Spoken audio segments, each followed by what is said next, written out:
Radio Marne, podcast, élu, agent, local. Olaf Holm, bonjour. Bonjour.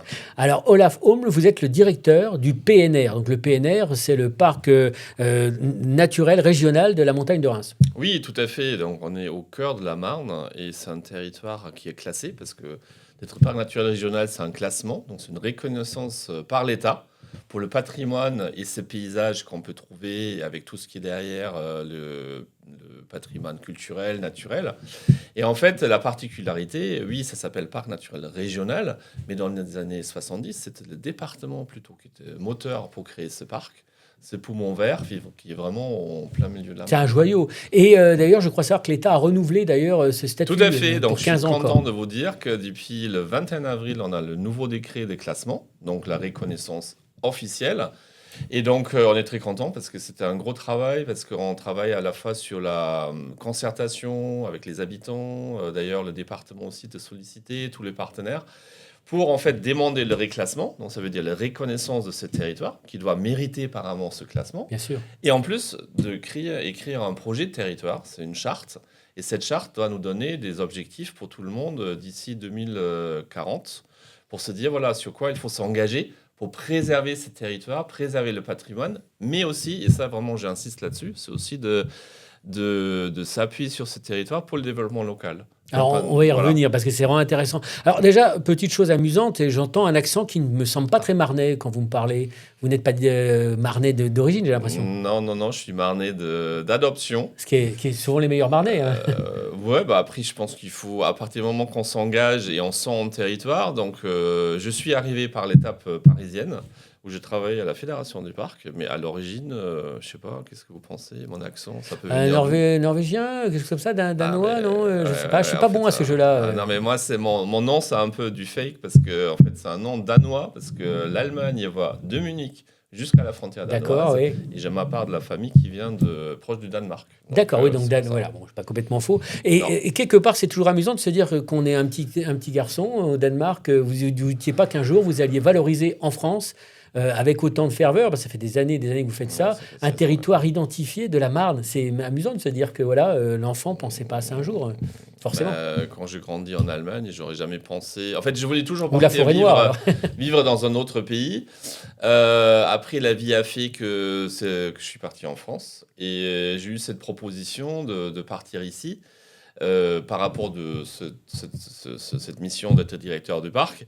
Et j'avoue, au début, partir ici, quand vous venez de l'étranger, vous avez beaucoup des régions un peu dans la mémoire où vous avez envie d'aller. Je n'avais pas forcément prévu de venir par ici, mais la preuve, ça fait 16 ans que je suis là, que je suis bien. Et en plus, moi, j'aime bien faire des choses complètement. Donc, je vis sur le territoire du parc. Je suis dans un petit village au cœur du parc. D'accord. Vraiment jusqu'au bout. Et moi, je ne sais pas faire des choses à moitié. Donc, en plus, j'avais la chance de vivre sur une exploitation viti-agri pour avoir aussi de liens avec les gens qui vivent, qui font ce territoire. Et apparemment, oui, moi, je suis très content. Je me sens bien. J'ai tissé plein de liens. On sent vraiment qu'il y a beaucoup de boulot de fait depuis 16 ans. Belle évolution. Il y a aussi le travail, il y avait beaucoup de choses à faire. Après, on travaille aussi beaucoup sur le lien humain. Donc la preuve, je suis là, on travaille avec les équipes de département, avec les élus. Là, actuellement, on fait le tour de toutes les élus après les élections municipales. Après, moi, je pense qu'il faut toujours, si on peut, aimer son métier. Et que c'est pas tout le jour facile, il y a aussi des problèmes à résoudre. En plus vous êtes directeur d'une structure, en général les gens vont rarement vous voir parce que ça va bien. Ah oui, non. Mais d'autre côté, c'est une belle opportunité pour valoriser ce territoire. Et je pense que parfois l'avantage qu'on vient de l'extérieur, c'est qu'on apporte un autre regard. C'est ça. Et on peut aussi réveiller un peu des gens pour dire vous avez un super patrimoine, vous avez beaucoup de savoir, des connaissances. Mais dites-le. C'est vrai que le fait d'avoir quelqu'un qui vient de l'étranger au départ, au demeurant, qui a un œil extérieur et qui nous dit c'est vraiment beau, ça nous confirme ce qu'on ressent. On se dit ah oui, ça doit être vraiment beau. Même un étranger qui habite dans des belles régions au départ se dit c'est beau. Et alors, parce qu'il faut quand même rappeler que c'est 520 km, c'est une traverse de 520 km à peu près, le parc naturel régional. Ça va de Reims à Épernay. Il y a 61 communes. si je relis Oui, bien tout mes à fait. petites notes. Maintenant, 61 communes. C'est ça d'ailleurs l'idée d'un parc. Donc, il faut que vous avez un paysage cohérent. Chez nous, on le voit parce que vous avez cette montagne de Reims qui a un plateau forestier. C'est d'ailleurs l'origine du parc. Et après, vous avez des coteaux viticoles autour. Et quand on arrive de Châlons, par exemple, vous voyez très bien ces triptyques Oui. entre le massif, le coteau viticole et après les plaines agricoles. Et c'est ça le classement, donc 61 communes, donc c'est un petit parc, hein, donc dans le Grand Est, ça peut aller au-delà de 200 dans les vallons des Vosges. Oui, 520... Avec 3 forêts domaniales, c'est ça? Oui, tout à fait. Donc on a 3 forêts domaniales, c'est le Faux de Verzy, la forêt d'Auvillers et aussi la Chêne à la Vierge. Donc tous les 3, ils font partie de l'inscription, de la reconnaissance aussi forêt d'exception qu'on anime avec Ouais, ils ont ONF. le fameux label. Voilà, exactement. Aussi un point en plus l'inscription au patrimoine mondial pour. Alors voilà, je voulais vous le faire voilà. dire, c'est que depuis 2015, si je ne me Oui, trompe tout à pas, fait, ouais. il y a eu l'inscription au patrimoine UNESCO. C'est quand même une belle victoire et une belle reconnaissance logique. Hein. Bah, disons que c'est aussi un beau projet de collaboration, hein, parce que nous, on était sollicités par la mission pour travailler avec eux sur l'inscription à l'époque, et que j'avais bien dit à nos élus, quand je suis arrivé à mon équipe, là, il faut vraiment soutenir et faire un maximum. Et la première, la charte qui vient d'être terminée, était vraiment sur ça, c'est de soutenir cette candidature. Et que je pense, pour moi, c'est plutôt aussi un outil de montrer aux habitants, tous ceux qui sont là, ben voilà, vous avez quelque chose à partager, vous avez quelque chose d'extraordinaire. Et bon, je ne l'ai pas dit tout à l'heure, mais quand vous venez ici et vous êtes étranger, et il y a quand même le champagne, ça fait toujours rêver. Ah oui, et ça, c'est notre, Et c'est notre ça, arme, c'est la notre particularité arme massive. en France. Quoi. Oui, mais c'est vraiment déjà la particularité française. Dans chaque région, vous avez des spécialités, Ah oui. vous avez des paysages, vous avez quand même un patrimoine assez fort ou très fort. Ici, la Champagne, c'est vrai que le Champagne, ça fait toujours rêver. Quand il y a ma famille allemande ou des amis qui arrivent un peu de 4 coins du monde, ou même vous faites une réunion, c'est déjà ça qui est gagné et Ouais, tout le monde ça est gagne, content. oui, oui. Donc il faut le dire.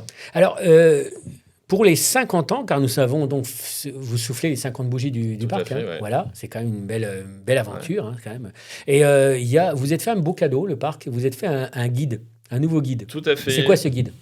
Ben voilà, donc c'est le parc des découvertes. Donc pour les 50 ans, on a envie de refaire notre guide qui datait de 2017.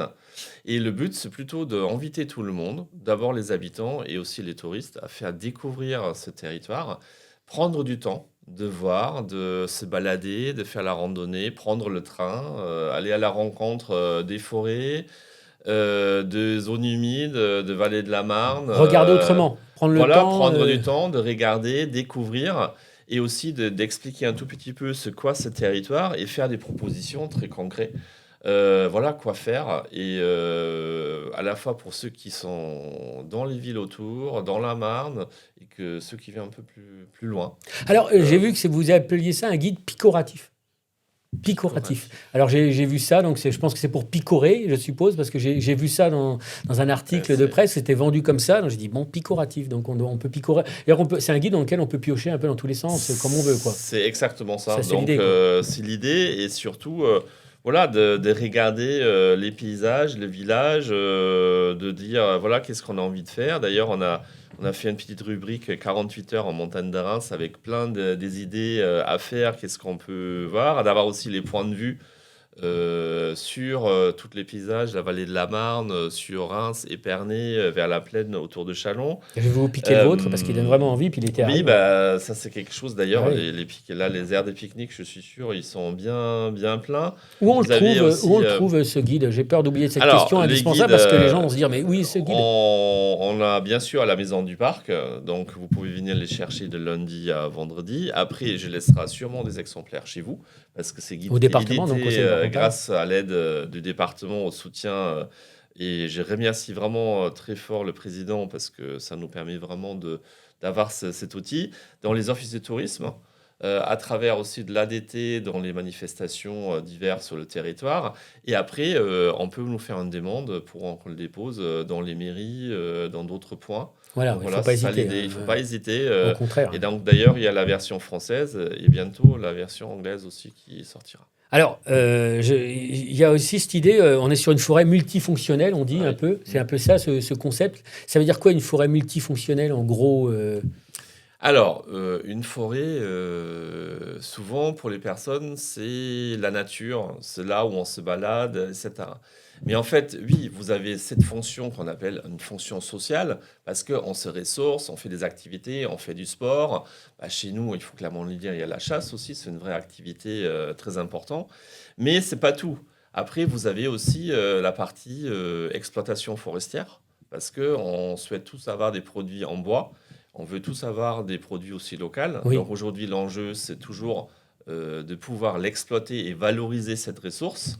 Donc, voilà. Et parfois, il y a ces conflits d'usage entre ceux qui veulent pratiquer une loisir ou qui veulent se balader en pleine nature, qui voient des exploitations. Et ça peut parfois être choquant. Donc, il faut voir comment on peut expliquer aux uns les autres comment on s'organise. Mais dernière partie, bien sûr, qui est aussi importante, c'est la partie biodiversité, nature. Comment je peux aussi jongler de préserver cette biodiversité, les animaux, les différentes espèces des arbres, mais aussi d'autres espèces de plantes qu'on peut trouver, et d'avoir la place pour la biodiversité. Un exemple, c'est le bois mort. Souvent, on va dire, oui, une forêt n'est pas nettoyée, il est sale, tout ça, mais en fait, la forêt n'est pas sale. C'est juste que parfois, il faut laisser la biodiversité, pour la biodiversité des bois morts. Et aussi, là, il faut à chaque fois trouver le bon équilibre entre le bois qui va partir dans les chaufferies, le bois qu'il faut laisser, voilà. Donc, la multifonctionnalité, ça veut juste dire que vous avez tout ça qui se passe dans la forêt. On ne le sait pas forcément. Et notre rôle, c'est plutôt de faire une coordination, de trouver cet équilibre entre les activités de loisirs sociales, la partie biodive, comme je viens de dire, et aussi la partie valorisation de nos ressources. Parce que là, avec la charte qui a été faite il y a 50 ans du Initiale, PNR, que j'ai initiale, amené, qui sent bien les 50 ans, on sent qu'elle a vécu, je vois que j'ai le même âge. Il y a aussi ce besoin maintenant qui s'est rajouté à la charte d'accompagner le changement climatique. On est dans ce qu'on vient de dire un petit peu. Ça va avec. Alors là, je peux même me référer par rapport à l'histoire de la montagne d'Arras, au notre parc. À l'origine, c'était créé par 3 maires de 3 communes forestiers, Germaine, Villenselve et Saint-Limoges. Et il y avait la menace de la forêt, que la forêt disparaissait parce qu'à l'époque, on réchangeait des feuillus pour mettre des résineux. Ça pousse plus vite, etc. Économiquement, c'était plus intéressant. Eux, ils avaient dit non, on ne veut pas ça. Donc, c'est réussi parce que la forêt, aujourd'hui, c'est toujours cette forêt de feuillus. Donc, on a pu le conserver tous ensemble. Mais aujourd'hui, il y a une autre menace, c'est le changement climatique. Et qui va très, très vite. Qui impacte qui impacte la forêt avec aujourd'hui plus de sécheresse, des espèces qui ne sont pas forcément adaptées à des températures plus élevées. Et aujourd'hui, c'est plutôt comment on peut accompagner cette forêt, comment on peut suivre ce changement climatique pour quand même préserver cette forêt. Donc là, il y a différents projets aujourd'hui en cours pour essayer déjà de comprendre. Après, le souci, c'est là, il faut qu'on comprenne quand même vite. Mais il ne faut pas non plus faire, à mon avis, n'importe quoi. On ne va pas non plus tout de suite planter que des cèdres du Liban parce qu'on estime que ça va être bientôt la Méditerranée. Donc voilà, donc il faut trouver aussi cet équilibre entre accompagnement, sauvegarde. Mais ça, c'est vraiment l'enjeu changement climatique. Après, changement climatique, montagne de Reims, c'est aussi le château d'eau de la Marne parce que vous avez beaucoup de zones humides qui vont éponger, qui vont stocker d'eau. Ah oui. Ça, à la fois, ça permet de réguler tout ce qui est inondation, mais aussi ça permet de filtrer de l'eau et après de le redonner dans les nappes phréatiques pour l'eau potable. D'accord, ah oui. Et c'est 10% de le territoire de la montagne de Reims, c'est des zones humides. Donc là, c'est pareil, c'est l'enjeu, comment le préserver, restaurer, sauvegarder, parce que c'est aussi, bien sûr, pour la biodiversité, mais pas que. Et si vous voulez avoir de l'eau potable chez vous, il faut qu'on s'occupe. Bien sûr, oui. Il y a l'esprit de faire des corridors écologiques, des choses comme ça, qui toujours dans cette action, vous anticipez les choses, Alors, voilà. Ça, les corridors écologiques, bon, c'est un concept qu'on dit des corridors écologiques, mais qu'est-ce que ça veut dire? Pour faire court, c'est nous, on se déplace pour se nourrir, rencontrer des gens, trouver un amoureux, une amoureuse, etc. Dans la nature, c'est pareil, pour les animaux, pour les plantes, pour les insectes. Et aujourd'hui, on a beaucoup divisé le territoire en différentes parties. Et le but, c'est aujourd'hui de reconnecter tout ça. D'ailleurs, un corridor écologique, ça peut être un chemin de randonnée. Parce qu'autour de ça, il y a des animaux qui vont se déplacer, etc. Et aujourd'hui, on travaille sur cette reconnexion. Et on accompagne des communes, surtout, comment prendre en compte ces réflexions-là dans le développement d'un village, dans la construction d'un bâtiment. C'était cette semaine, mercredi après-midi, on a participé à un accompagnement technique sur une zone biodiversité entre les vignes et la plaine agricole, aussi pour ramener la biodiversité, comme on fait aussi dans la forêt. Donc à nouveau, l'équilibre à trouver, d'accompagner des gens, trouver des solutions, essayer de réfléchir. Et parfois, c'est aussi notre rôle d'alerter sur certains sujets, mais après, c'est quand même toujours les élus qui prennent des décisions. Alors, je vais parler des 50 ans. Donc, il y a une grande fête d'anniversaire, j'ai l'impression, qui est prévue là. Tout à fait. On peut dire quelque chose ou c'est une surprise? Non, Non, parce surprise. que là, le lieu identifié, on avait contacté quelques communes, sachant, il y a 10 ans, on a fait ça à Germaine. Et donc là, on va aller plutôt sur le flanc nord de la montagne de Reims. Donc, on ira à Chamery pour faire une grande fête du parc le 10 octobre. Donc, ça sera toute une journée à partir de midi, avec un marché des producteurs, avec d'ailleurs Made in Marne qui sera présent, donc Made in Marne. Je dis pas votre accent pour qu'on... Non, voilà, merci. Avec beaucoup de spectacles qui étaient créés autour de la forêt, parce que ça reste quand même le sujet, comme vous avez évoqué tout à l'heure, et qu'on en parle d'ailleurs dans l'article dans votre magazine. Et le soir aussi, une soirée dansant, festive, pour retracer les 50 ans à travers de la musique et pour passer une bonne journée pour tout le monde.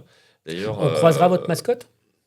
Oui, Sony, voilà. Sony. Donc ça va être la surprise, mais probablement la mascotte sera là. Parce que notre mascotte, c'est votre mascotte, c'est Sony, c'est une grenouille, c'est un crapaud, une grenouille? C'est le sonneur à ventre jaune. D'ailleurs, si vous venez en montagne de Reims faire la randonnée ou pratiquer une raid ou du sport, donc vous avez sur les chemins beaucoup d'ornières en fait. Donc attention, je vous invite de ne pas marcher dedans, parce que c'est là où le sonneur va commencer à se reproduire. Là, il va faire beau ce week-end. Les sonneurs vont sonner. Et le sonneur, il est là, c'est un crapaud, et en fait, il a des yeux en forme de cœur. Et quand vous le tournez, il a des taches jaunes et noires sur le ventre. Et c'est une espèce protégée, et qui indique aussi que c'est un territoire de qualité, parce qu'on peut le trouver là, et le but, c'est de le préserver. Et c'est pareil, organiser des manifestations sportives en le respectant et en évitant certaines zones. Donc, si vous vous baladez, regardez dans les flaques d'eau, peut-être Sony est là. Voilà, Sony est là. Et c'est encore une des nombreuses pépites de ce territoire de la montagne de Reims, du PNR, quoi. Pour finir, on va dire que je suis de votre famille, que je viens de l'Allemagne et tout, je vais vous dire, on parle entre nous, quel est l'endroit? S'il y a un seul endroit, j'ai pas le temps, je suis pressé, machin, demain je retourne à Paris ou je sais pas quoi, où vous me conseillez d'aller? C'est dur, hein, c'est comme choisir parmi ses enfants, mais si vous devez faire un petit endroit, vous avez une petite préférence sur le territoire? Pas facile. Alors, hein. c'est pas facile. Peut-être que ça peut être classique, ça peut être sans surprise. Je suis pas très objectif. Ouais, mais justement, c'est pas votre... Je suis habitant du territoire. Donc, en plus, je vais pas dire la même chose que j'ai dit hier matin. Si on veut avoir une petite idée du territoire, côté Viti, Marne, faire une balade à Hauvillers.